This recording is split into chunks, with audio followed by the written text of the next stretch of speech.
Hello friends, स्वागत है आपका एबीसी एकेडमी पर।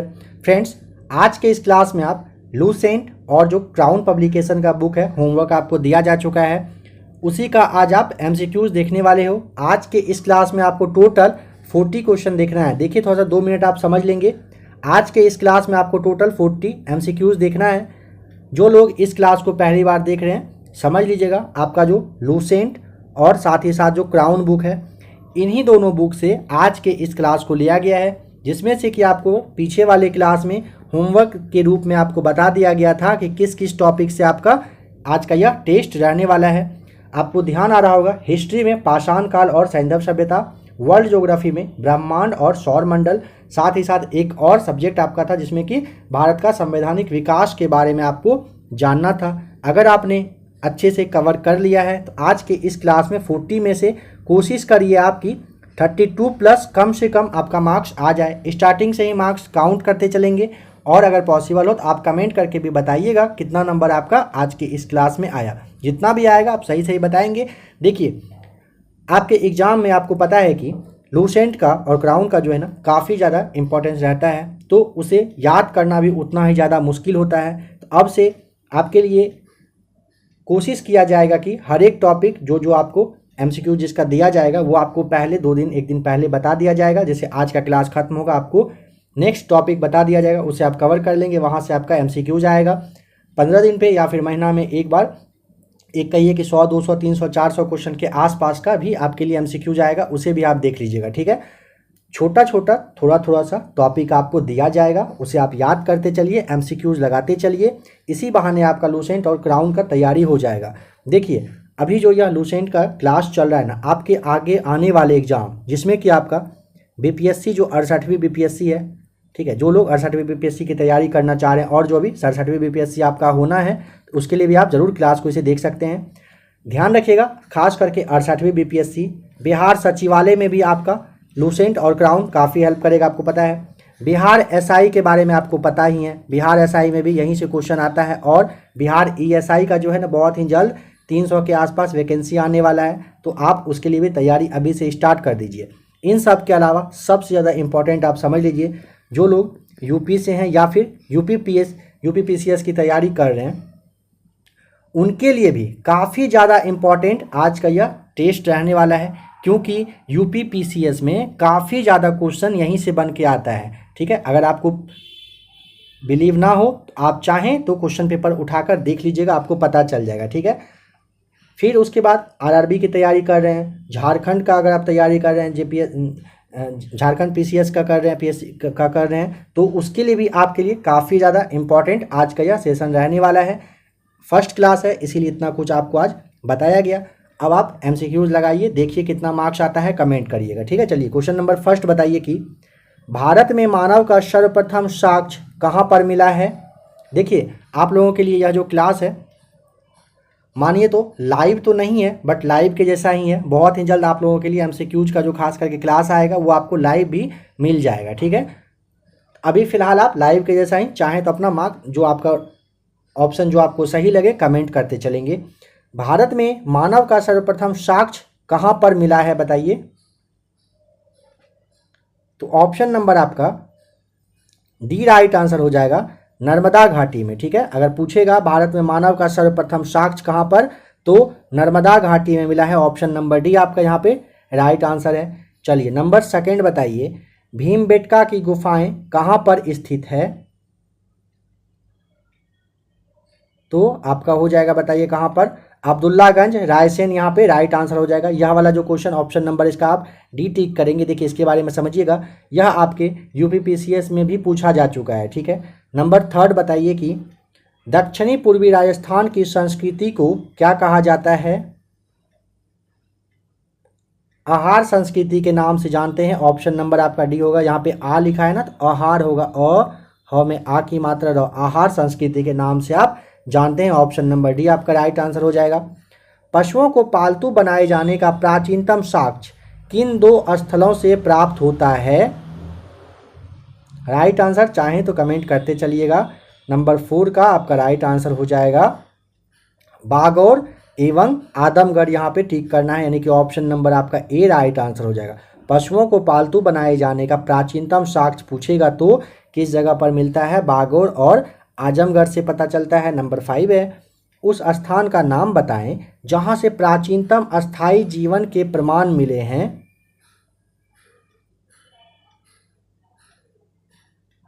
राइट आंसर हो जाएगा आपका ऑप्शन नंबर डी, मेहरगढ़ से मिला है। ठीक है, पूछेगा अगर कि उस जगह का नाम बताइए जहां प्राचीनतम अस्थायी जीवन पूछा है, इसका अगर प्रमाण यानी कि प्रूफ मिला है तो मेहरगढ़ से मिला है। ठीक है, नंबर 6 देखिए, नवपाषाण युग की समाप्ति के बाद सबसे पहले किस धातु का प्रयोग हुआ था? देखिए ध्यान दीजिएगा, नवपाषाण युग की समाप्ति के बाद अगर पूछेगा सबसे पहले किस धातु का यूज किया गया था, प्रयोग किया गया था, ध्यान रखिएगा, तो आपका ये राइट आंसर क्या हो जाएगा? तांबा का प्रयोग किया गया था। ऑप्शन नंबर बी आपका यहाँ पे राइट आंसर हो जाएगा। बताइए कि निम्नलिखित में से किस स्थल से मानव कंकाल के साथ कुत्ते का कंकाल भी सावधान से प्राप्त हुआ है?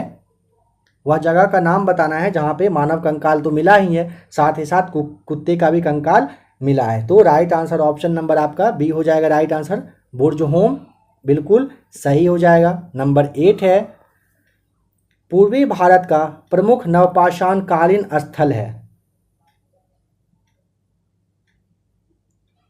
Option number A right answer हो जाएगा, चिरांद जो है पूर्वी भारत का प्रमुख नवपाषाण कालीन स्थल है। नंबर 9 बताइए कि एक ही कब्र से 3 मानव कंकाल निकले हैं। अगर आपने लूसेंट, ये आपका जो एनसीईआरटी क्लास 6 का हिस्ट्री है, अगर आपने टॉपिक फर्स्ट को पढ़ा होगा तो आपको काफ़ी अच्छे से पता होगा इसके बारे में। राइट आंसर यहाँ पे हो जाएगा दमदमा से मिला है। ऑप्शन नंबर बी यहाँ पे बिल्कुल सही हो जाएगा। 3 मानव कंकाल पूछेगा तो दमदमा से मिला है। बताइए कि हड़प्पा निम्नलिखित में से किस सभ्यता से संबंधित है? सैंधव सभ्यता से आपका यहाँ से एमसीक्यू स्टार्ट है, तो हड़प्पा हो जाएगा ऑप्शन नंबर बी, सिंधु घाटी सभ्यता से। ठीक है, ऑप्शन नंबर बी आपको यहाँ पे टिक करना है। बताइए कि हड़प्पा सभ्यता के संपूर्ण क्षेत्र का आकार किस प्रकार का था?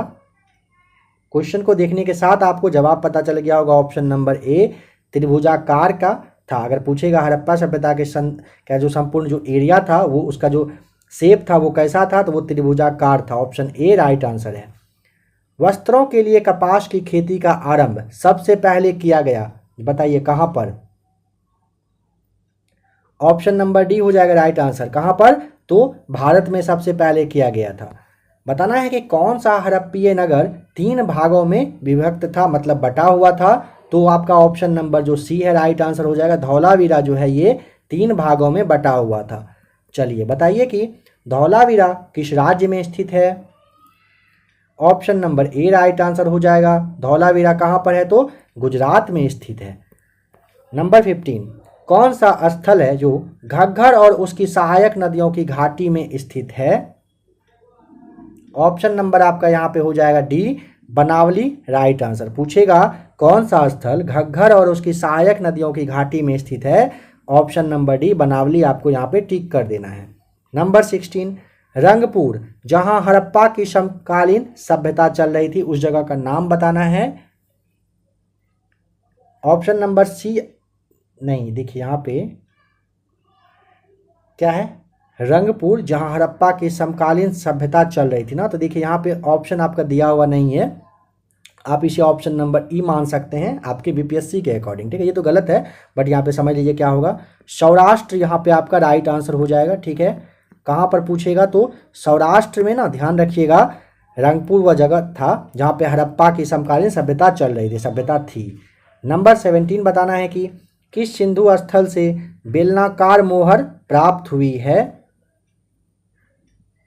ऑप्शन नंबर सी आपका राइट आंसर हो जाएगा। यहाँ से क्या हुआ, बेलनाकार मोहर की प्राप्ति हुई है। चलिए बताइए कि निम्नलिखित में से कौन सा एक हड़प्पा का बंदरगाह है? इन सब में से हड़प्पा का बंदरगाह कौन सा है? ऑप्शन आपको बी ठीक करना होगा। लोथल जो है ना, ये हड़प्पा का ही बंदरगाह रहा है। नंबर 19, चुनहुदरों के उत्खनन का निर्देशन किया था। राइट आंसर यहाँ पे बताइए। चुनहुदरों का अगर पूछेगा उत्खनन करने के, आपको ये याद करना पड़ेगा किसका उत्खनन किससे रिलेटेड है। तो ऑप्शन नंबर आपका ए यहाँ पे J.H. मैक ने किया था। किसका? चुनहुदरों का उत्खनन के निर्देशन इन्हीं के द्वारा किया गया था। बताइए कि किस पशु के अवशेष सिंधु घाटी सभ्यता में प्राप्त नहीं हुए हैं। देखिए, घोड़ा का हुआ है, गाय का हुआ है, हाथी का भी हुआ है, बट शेर का जो है ये नहीं हुआ है। ठीक है, आइए नेक्स्ट क्वेश्चन देखिए। मूर्ति पूजा का आरंभ कब से माना जाता है? नंबर 21 का राइट आंसर क्या हो जाएगा बताइए। मूर्ति पूजा का आरंभ पूछेगा कब से माना जाता है, तो option number A right answer, पूर्व आर्य काल से मूर्ति पूजा कहिए कि स्टार्ट हो गया है। बताइए किस हड़प्पा स्थल से चावल उगाने का साक्ष्य मिला है? नंबर 22 का राइट आंसर क्या होगा? पूछेगा किस हड़प्पा स्थल से चावल उगाने का साक्ष्य पता चला है, क्या होगा राइट आंसर बताइए। नंबर 22 का हो जाएगा आपका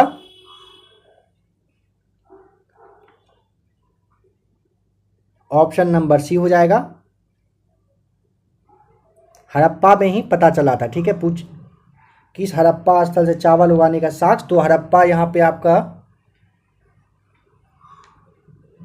एक मिनट, नहीं यहाँ पे हड़प्पा थोड़ी ना होगा, यहाँ पे आपका हो जाएगा, अच्छा यहाँ पे ये आपका गलत है। ठीक है, ऑप्शन नंबर आपका सी में यहाँ पे आप रंगपुर कर लेंगे। ठीक है, क्योंकि आपको ध्यान आ रहा होगा रंगपुर से ही चावल का साक्ष्य पता चला था और ये हड़प्पाकालीन मतलब कहिए कि जगह था। नंबर 23 है, दधेरी एक परवर्ती हड़प्पई पुरास्थल है, किस जगह का है ये बताना है। जम्मू का, पंजाब का, हरियाणा का या फिर उत्तर प्रदेश का? क्या होगा राइट आंसर? पंजाब का, ऑप्शन नंबर बी सही जवाब हो जाएगा। अगर पूछेगा दधेरी एक पर्वतीय हड़प्पीय पुरास्थल कहाँ का, तो पंजाब का है यह। नंबर 24 देखिए, बताइए कि आकाश गंगा वर्गीकृत की गई है, आकाश गंगा को किस शेप में मतलब कहिए कि रखा गया है, क्या यहाँ पे आप टिक करेंगे? वर्ल्ड ज्योग्राफी से आपका MCQ यहाँ से है, तो आपका राइट आंसर हो जाएगा ऑप्शन नंबर ए। यहाँ पे ना सर्पिलाकार होगा, क के जगह प होगा, सर्पिलाकार गैलेक्सी के रूप में वर्गीकृत किया गया है आकाश गंगा को। ठीक है, नंबर 25 बताइए कि हमारी आकाश गंगा के केंद्र की परिक्रमा करने में सूर्य को समय लगता है, कितना वर्ष लगता है? नंबर 25 का राइट आंसर ऑप्शन नंबर आपका यहाँ पे सी होना चाहिए। कितना? तो 25 करोड़ वर्ष लगता है। कृष्ण छिद्र सिद्धांत को प्रतिपादित किया था, किसने किया था? राइट आंसर हो जाएगा option number C, S Chandrashekhar के द्वारा क्या किया गया था? कृष्ण सिद्धांत को प्रतिपादित किया गया था। नंबर 27 बताइए कि तारे का जो रंग तारे का रंग सूचक होता है, किस चीज का होता है? तो ऑप्शन नंबर आपका यहाँ पे डी हो जाएगा राइट आंसर, तारे का रंग उसके ताप का सूचक होता है। ठीक है, ऑप्शन नंबर डी आप यहाँ पे टिक करेंगे। बिग बैंग सिद्धांत निम्नलिखित के उद्भव की व्याख्या करता है, राइट आंसर यहाँ पे आपका ऑप्शन नंबर क्या होगा बताइए। ऑप्शन नंबर सी हो जाएगा। अगर पूछेगा बिग बैंग सिद्धांत, बिग बैंग जो सिद्धांत है वो किसकी? तो ब्रह्मांड की ये व्याख्या करता है, ध्यान रखिएगा, मतलब स्टार्ट होने का व्याख्या करता है। नंबर 29 है, हबल अंतरिक्ष टेलीस्कोप ने पहली बार एक दूरस्थ तारे के सतह की छाया भेजी है, तारे का नाम क्या है बताइए। तो 29 का राइट आंसर आपका ऑप्शन नंबर आपका सी हो जाएगा, बीटलग्यूस नाम रखा गया है। ठीक है, तारे का नाम क्या है? तो बीटलग्यूस, ध्यान रखना है। नंबर 30 देखिए, पृथ्वी स्थित है, बताना है पृथ्वी जो स्थित है कहाँ पर। तो नंबर 23 का बताइए। यहाँ पे चाहें तो आप टाइम चाहिए होगा तो आप वीडियो को भी रोक सकते हैं। पृथ्वी कहाँ पर स्थित है बताना है, किसके किसके मध्य में है बताइए। तो राइट आंसर आपका यहाँ पे हो जाएगा ऑप्शन नंबर ए, शुक्र और मंगल के मध्य में कौन सा क्या स्थित है? तो पृथ्वी स्थित है, ध्यान रखेंगे। बताइए कि सूर्य तथा पृथ्वी के मध्य ग्रह कौन सा है? तो क्या राइट आंसर यहाँ पे टिक करेंगे? सूर्य तथा पृथ्वी के मध्य में ग्रह पूछेगा, आपको ऑप्शन नंबर सी टिक करना है, बुध और शुक्र हो जाएगा सही। ठीक है, नंबर 32 है, ब्रिटिश शासनकाल में संविधान के विकास में कौन सा कानून है जो ऐतिहासिक नहीं रहा था? इन सब में से कोई एक है जो ऐतिहासिक नहीं रहा था, उसका नाम बताना है। तो देखिए, रेगुलेटिंग एक्ट 1773 रहा था, चार्टर्ड एक्ट 1833 भी रहा था, और गवर्नमेंट ऑफ इंडिया एक्ट जो 1919 है यह भी रहा था। ऑप्शन नंबर डी जो है protection of civil rights act, ये नहीं रहा था, ऑप्शन नंबर डी टिक करना है। 1946 में निर्मित अंतरिम सरकार में कार्यपालिका परिषद के उपसभापति कौन थे? चाहें तो वीडियो को रोक लीजिएगा, आराम से सोच समझ के जवाब बताइए। इसका राइट आंसर क्या होगा? कह रहा है क्या बताइए? 1946 में अंतरिम सरकार में कार्यपालिका में आपसे पूछा है कि परिषद में उपसभापति कौन थे, तो बताइए राइट आंसर यहाँ पे क्या हो जाएगा? तो ऑप्शन नंबर आपका ए हो जाएगा, जवाहरलाल नेहरू रहे थे। बताना है कि संविधान सभा के प्रांतीय संविधान समिति के अध्यक्ष कौन थे? ऑप्शन नंबर आपका यहाँ पे सरदार पटेल थे। ऑप्शन डी आपको टिक करना है, प्रांतीय संविधान समिति के अध्यक्ष सरदार पटेल रहे थे। 1936 में भारतीय राष्ट्रीय कांग्रेस के द्वारा संविधान सभा के गठन की मांग कहां पर हुई अधिवेशन में रखी गई थी? राइट आंसर आपका यहाँ पे क्या हो जाएगा? ऑप्शन नंबर सी जो है आपका फैजपुर हो जाएगा, यहीं पे रखा गया था। चलिए बताइए कि संविधान सभा के सदस्यों का जो चुनाव है वो किस तरीके से हुआ था? सीधे जनता के द्वारा, राष्ट्रीय कांग्रेस के नामांकन के द्वारा, या फिर भारतीय राज्यों के शासकों के नामांकन के द्वारा, या फिर ऑप्शन नंबर डी? तो ऑप्शन नंबर डी आपको टिक करना है, प्रांतीय सभाओं के द्वारा किया गया था। ठीक है, संविधान सभा के सदस्यों का चुनाव। केंद्र में द्वैध शासन किस अधिनियम के अंतर्गत स्थापित किया गया? ऑप्शन नंबर सी, भारत सरकार अधिनियम 1935 के तहत केंद्र में द्वैध शासन अधिनियम को स्थापित किया जा चुका है। 38 है, संविधान सभा द्वारा स्थापित मौलिक अधिकारों और अल्पसंख्यकों हेतु सलाहकार समिति के अध्यक्ष कौन रहे थे? ऑप्शन नंबर बी टिक करना है, सरदार पटेल रहे थे। ध्यान रखेंगे, संविधान सभा के द्वारा स्थापित जो मौलिक अधिकार और अल्पसंख्यक हेतु सलाहकार समिति थे, इसके अध्यक्ष किसे बनाया गया था पूछेगा तो सरदार पटेल को ऑप्शन नंबर बी टिक करना है, इन्हीं को बनाया गया था। 1935 का जो गवर्नमेंट ऑफ इंडिया एक्ट है ये महत्वपूर्ण है। क्यों महत्वपूर्ण है ये आपको बताना है, तो राइट आंसर बताइए क्या होगा यहाँ पे? क्योंकि यह जो है ना संविधान सभा का प्रमुख स्रोत है। कौन सा? 1935 का गवर्नमेंट ऑफ इंडिया एक्ट जो है ना भारतीय संविधान का ये प्रमुख स्रोत है। मतलब यहीं से मेन जानकारी, मतलब कहिए कि एकदम यहीं से सारा कुछ रिलेटेड है। चलिए यह क्वेश्चन आपके लिए है, लास्ट क्वेश्चन काफ़ी ज़्यादा इजी है। बताना है, निम्नलिखित में से किसने सुझाव दिया था कि भारत की स्वतंत्रता के बाद भारतीय राष्ट्रीय कांग्रेस को एक राजनीतिक दल के रूप में भंग कर देना चाहिए? उसका आपको नाम बताना है। तो ऑप्शन नंबर आपका जो यहाँ पे आपको सही लगे आप कमेंट करके बताइएगा। ठीक है, नंबर 40 यह क्वेश्चन आपके लिए छोड़ा जाए। यह जो क्लास आपका लूसेंट प्लस क्राउन का होमवर्क वाला सीरीज है, यह आपके लिए आगे कंटिन्यू चलेगा काफ़ी अच्छे तरीके से, और भी जितना सुधार किया जाना होगा सारा कुछ किया जाएगा। तो आप का नंबर इस टेस्ट में कितना आया कमेंट करके आप ज़रूर बताइएगा। ठीक है, सबसे पहले ये। उसके बाद देखिए आज आप देख लीजिए नेक्स्ट जो आपका होमवर्क रहेगा, आप टॉपिक को ज़रूर देख लीजिए, इसे आप कवर कर लेंगे बहुत ही जल्द। इसके लिए क्लास आपको मिल जाएगा। फिर देखिए सबसे पहले आपको हिस्ट्री से ना वैदिक काल कवर कर लेना है। ठीक है, वैदिक काल को आप सबसे पहले याद कर लीजिएगा। इसके बाद आपके संविधान में जो अनुसूची वगैरह दिया हुआ है ना, अनुसूची आप इसे याद कर लीजिएगा। ठीक है, इसके बाद आप आज एक क्लास ले लीजिए बायो का। बायो में आपको जीव विज्ञान का जो है ना, बायो का जो है जीव की जो उपशाखाएं करके टॉपिक आपको मिल जाएगा, आप चेक कर लीजिएगा। लूसेंट या फिर क्राउन जो भी बुक होगा आपके पास उसमें आपको मिल जाएगा। बायो से जीव विज्ञान की उपशाखाएं याद करना है। और फिजिक्स का भी एक टॉपिक आप ले लीजिए। फिजिक्स में आपको आज याद कर लेना है मात्रक।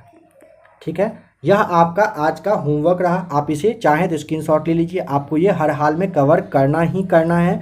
इसी से नेक्स्ट क्लास आपके लिए आएगा। ठीक है, हो सकता है आज का जो आपको क्वेश्चन बताया गया इसमें से भी एक दो सवाल आपके लिए आ जाएगा। ध्यान दीजिएगा, फिजिक्स से आपको मात्रक, बायोलॉजी से आपको जीव विज्ञान की उपशाखाएं, संविधान टॉपिक में आप क्या करेंगे, अनुसूची जो आपका दिया हुआ है इसे आप कवर कर लीजिएगा। वैदिक काल आपको हिस्ट्री से कर लेना है। ठीक है, अनुच्छेद और अनुसूची या ध्यान रखिएगा, वहाँ पे आपको अनुच्छेद और अनुसूची एक ही टॉपिक करके मिलेगा, आप कवर कर लेंगे। इन चारों टॉपिक को आप याद कर लीजिए। नेक्स्ट क्लास टेस्ट लगाइएगा, कितना नंबर आता है कमेंट करके ज़रूर बताइएगा। क्लास अच्छा लगा होगा तो आप कमेंट करके भी ज़रूर बता दीजिएगा, ताकि आपके लिए और एनर्जी से और अच्छे तरीके से, यकीन मानिए क्लास आपका फर्स्ट था हो सकता है थोड़ा बहुत समझाने में बताने में अगर प्रॉब्लम आया हो आप उसे मैनेज करिए। 1 से 2 क्लास के बाद आपके लिए लूसेंट का क्राउन का काफ़ी अच्छे तरीके से और भी काफ़ी कुछ मटेरियल आपके लिए आएगा।